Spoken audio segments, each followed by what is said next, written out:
शुक्र ग्रह यानी वीनस को अर्थ का सिस्टर प्लैनेट कहा जाता है क्योंकि साइज, वेट, बनावट, सूरज से दूरी, एटमॉस्फेयर, सरफेस फीचर्स और यहां तक कि ग्रेविटी के मामले में दोनों प्लैनेट्स बिल्कुल सेम है। पर बड़ा सवाल खड़ा होता है कि इतनी सारी लाइफ अनफ्रेंडली कंडीशंस जैसे कि 475 डिग्री का सब कुछ जला देने वाला तापमान, इंटेंस वोल्केनिक एक्टिविटी, खौफनाक तूफान और अर्थ जैसी मैग्नेटिक फील्ड की गैर मौजूदगी वहां क्यों है? इन सवालों ने बहुत लंबे टाइम से हमारे साइंटिस्ट को पजल किया हुआ है। पर अब इंतजार की घड़ियां खत्म हुई क्योंकि इसरो के वीनस ऑर्बिटर मिशन यानी शुक्रयान की मदद से ऐसे हर सवाल का जवाब मिल जाएगा। तो आइए इस वीडियो में इसरो के शुक्रयान की सारी जानकारी लेते हैं और जानते हैं कि इस जानकारी से अर्थ और ह्यूमंस को क्या फायदा हो सकता है। शुक्रयान के बारे में कुछ भी जानने से पहले हमें जानना यह जरूरी है कि शुक्रयान क्यों जरूरी है। साइंटिफिक कम्युनिटी की बात माने तो ऐसे 5 मेन कारण हैं जिस वजह से वीनस यानी शुक्र ग्रह की स्टडी जरूरी है।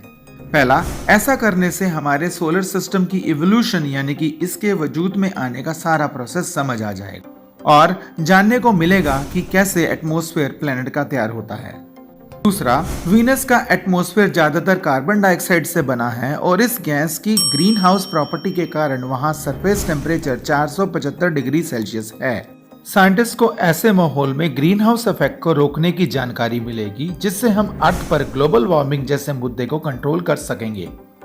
तीसरा, इससे हमारे यूनिवर्स में अर्थ के साइज के प्लैनेट्स को स्टडी करने में मदद मिलेगी और हम जान सकेंगे कि अर्थ के साइज के एक्सोप्लैनेट्स पर क्या कंडीशंस एग्जिस्ट करती हैं। चौथा, इससे हम अर्थ का एक क्लाइमेटिक मॉडल तैयार कर सकेंगे जिससे हमारे पास एक फोरकास्ट करने वाला टूल तैयार हो सकता है जिससे कब कितना टेम्परेचर चेंज होगा और उससे होने वाले क्लाइमेटिक इम्पैक्ट का हमें पता चल जाएगा। पांचवा और आखिरी, क्योंकि वहां सन के चार्ज पार्टिकल्स को रोकने वाली मैग्नेटिक शील्ड नहीं है जो कि हमारी अर्थ पर है। इस कंडीशन में सोलर रेडिएशन प्लैनेट के पार्टिकल्स पर क्या असर करती है, हमारे साइंटिस्ट काफी टाइम से ये जानने के लिए बेकरार हैं। और ये सारी जानकारी इकट्ठी करने के लिए इसरो ने शुक्रयान को तैयार किया है। इस प्रोजेक्ट की टोटल कॉस्ट 1236 करोड़ रुपए है जिसमें से 824 करोड़ सिर्फ स्पेसक्राफ्ट की लागत है। इस प्रोजेक्ट में टोटल लॉन्च वेट 2500 किलो होगा, हालांकि पेलोड वेट सिर्फ 100 किलो होगा। शुक्रयान की 29 मार्च 2028 को इसरो के सतीश धवन स्पेस सेंटर से लॉन्च होगी। इसरो इस लॉन्च के लिए LVM-3 रॉकेट का इस्तेमाल करेगा और इस प्रोसेस में शुक्रयान को वीनस के एटमॉस्फेयर तक पहुंचने में 112 दिन का वक्त लगेगा। फिर 19 जुलाई 2028 को शुक्रयान वीनस के एटमॉस्फेयर में एंटर करेगा और अगले 4 साल तक इस प्लैनेट के छोटे से छोटे पॉइंट पर हमें डिटेल्ड जानकारी देता रहेगा। शुक्रयान इस सफर में अपने साथ 19 पेलोड्स कैरी करेगा जिसमें से 16 इंडियन, 2 कोलैबोरेटेड और 1 रशियन पेलोड इंस्ट्रूमेंट है और यहां इन सभी पेलोड्स की डिटेल जानकारी है।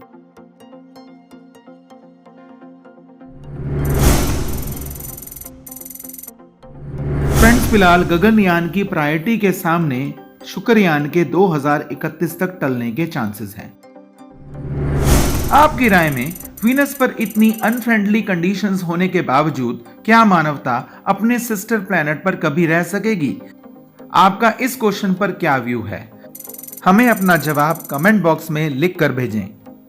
अगर वीडियो पसंद आया तो इसे लाइक करें और अपने फ्रेंड्स के साथ शेयर करें। हमें सपोर्ट करने के लिए इस चैनल को जरूर सब्सक्राइब करें। तो फिर जल्द ही मिलते हैं स्पेस साइंस पर एक इंटरेस्टिंग अपडेट के साथ। Thanks for watching.